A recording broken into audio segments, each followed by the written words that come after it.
You could load even maps, doing google.load maps. So this JS API basically takes care of everything for you, loading all the APIs, making sure they're geolocated and loaded quickly from the closest server, everything. Then there is a set onload, so as soon as the JS API that you call for is loaded, it would call your your load function. It has a scope which tells you I want to log into calendar, so I want whoever is authenticating to give me permission to access this calendar. And you just put the scope in there. Scope can be long. You can have multiple. You can say, okay, I want access to his calendar and his, I don't know, Gmail.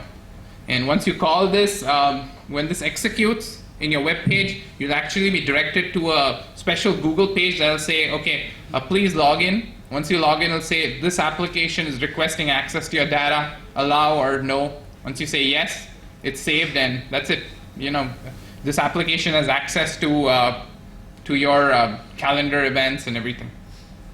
So I put this in to show you that it's not really that hard. You guys could just jump into it anytime. It's really easy.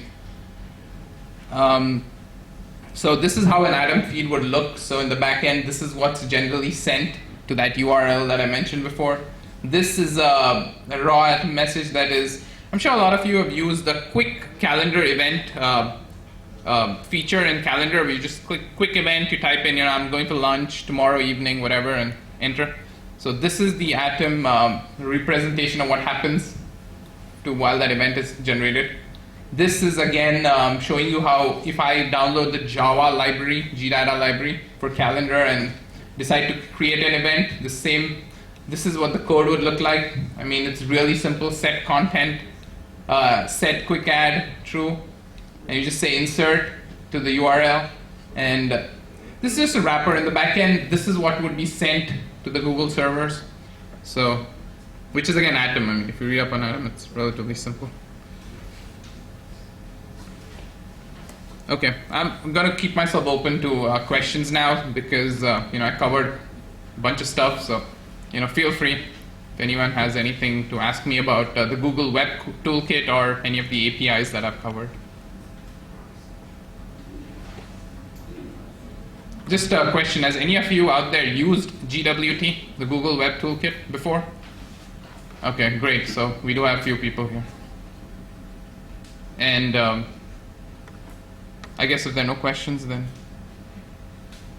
yeah. So with GWT, once you compile the Java, you get to your HTML.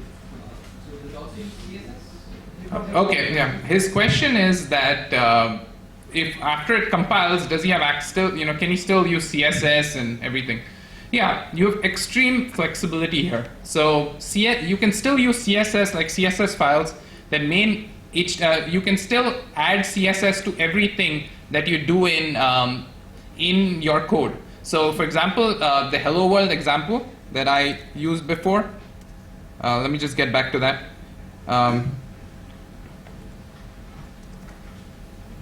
Okay, like this example, I could actually do text1 dot add style name and add a style name.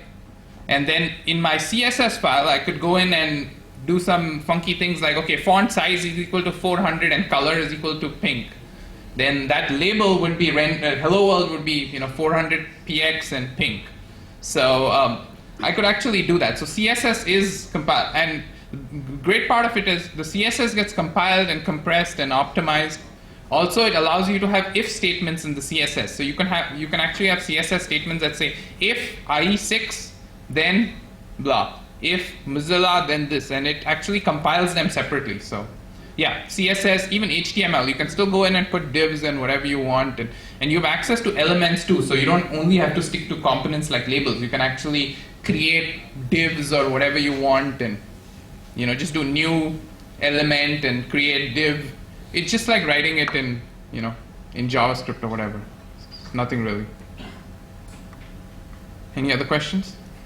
Yeah. Is there a plugin and tips that allow me to drag buttons and text into a design panel? Yeah. Unfortunately, yeah. Sorry. His question was, is there a plugin in Eclipse to allow him to do layout of the entire page site? Well, unfortunately not. There isn't. I don't think till today there's a really good layout tool for any Java GUI creation tool.